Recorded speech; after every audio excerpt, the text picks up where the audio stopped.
You think you made that decision yourself, the opinion you hold, the person you trust, the thing you chose this morning without thinking twice. You think those came from you, and that's exactly why it works.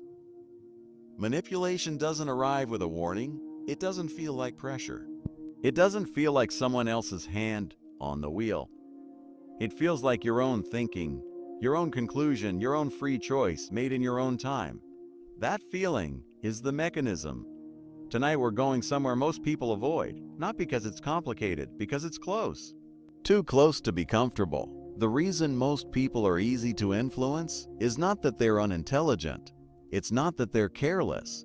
It's that the systems designed to influence them were built specifically for intelligent, careful people. Systems that don't trigger resistance because they don't look like systems. They look like information, like conversation, like the natural arrival of an idea that you simply happen to agree with. By the time you notice something affected you, it already has. There are 5 mechanisms running right now, in the content you consume, in the relationships you're inside, in the quiet background of your daily life. You felt them. You just didn't have a name for what you were feeling. Tonight you will. There is a version of yourself you carry. Someone who thinks for themselves, who evaluates information before accepting it, who wouldn't be easily manipulated because you know better. Most people carry this version, and most people are wrong about it, not because they're foolish, because the brain is not designed for total awareness.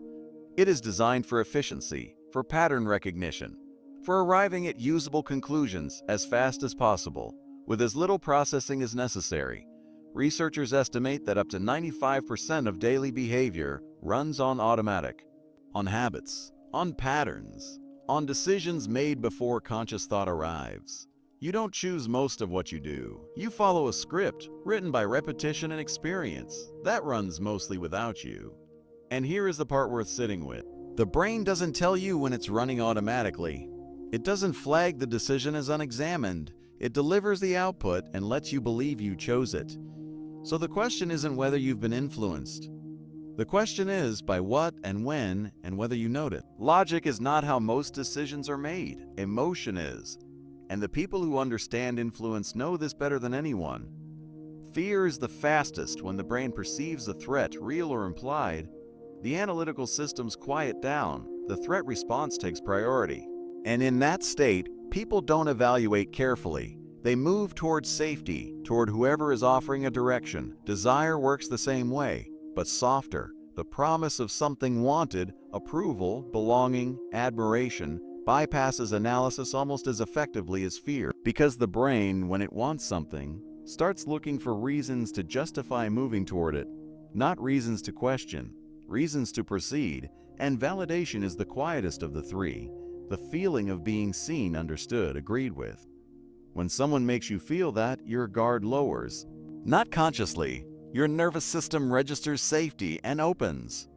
None of this requires force, no argument, no pressure, just the precise deployment of the right emotion at the right moment. Have you ever agreed with someone and only later wondered whether you agreed with the idea or with the feeling they gave you first?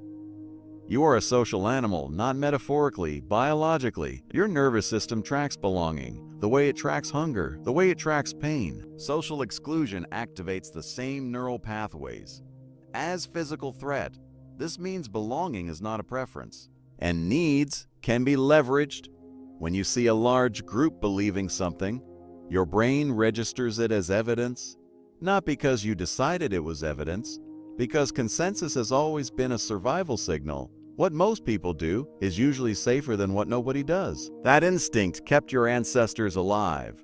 But in the modern world, that instinct is a vulnerability because consensus can be manufactured. Numbers can be suggested.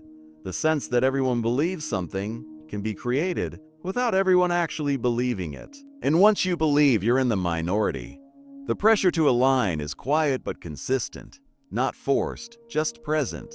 Like a current you're swimming against, without realizing you're in water.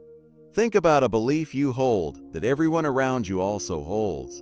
Now ask yourself, did you arrive at it, or did you absorb it from the environment that surrounded you before you thought to question it?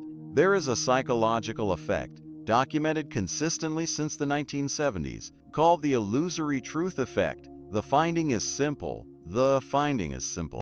The more often you hear something, the more likely you are to believe it's true. Not because you evaluated it more carefully, because familiarity feels like recognition, and recognition feels like truth. Your brain does not experience repetition as repetition, it experiences it as confirmation. This is why certain ideas about who you are, about what is possible for you, about what the world is like, feel more like facts than beliefs. Because they were repeated in your childhood, in your environment, in the media you consumed, in the conversations you were surrounded by, until they stopped feeling like claims and started feeling like the ground beneath your feet. The most effective influence doesn't try to convince you once. It places itself in the background and waits, appearing again and again until the idea feels like yours. Which of your most certain beliefs did you arrive at through evaluation, and which simply appeared often enough that they became invisible? Here is the uncomfortable truth underneath all of this. Manipulation works best when it goes unnoticed, not because it's hidden, because we are not taught to look for it, because looking for it in our own thinking feels like paranoia, feels like distrust, feels like the kind of thing that makes life harder rather than clearer. So most people don't look. They accept the thought as their own, the feeling as their own, the decision as their own, and move forward. But there is a space between the stimulus and the response, between the influence arriving and the behavior it produces. It's small. In most people, most of the time, it's invisible, but it's always there. And in that space, if you've learned to find it, something different becomes possible. Not immunity, not the ability to feel nothing, just a moment of recognition, a pause, a question. Is this mine, or was this placed here? That question, asked even occasionally, changes the relationship between you and everything that's been running on you. Nothing around you changed. The people are the same, the systems are the same. The content arriving on your screen is the same, but something is different now. You hear tone differently. You notice timing. You feel the pull of belonging before you've moved toward it. You recognize repetition before it becomes familiarity. You are not outside these systems. Nobody is. They were built for everyone, including people who know they exist. But knowing, even partially, even imperfectly, creates the gap.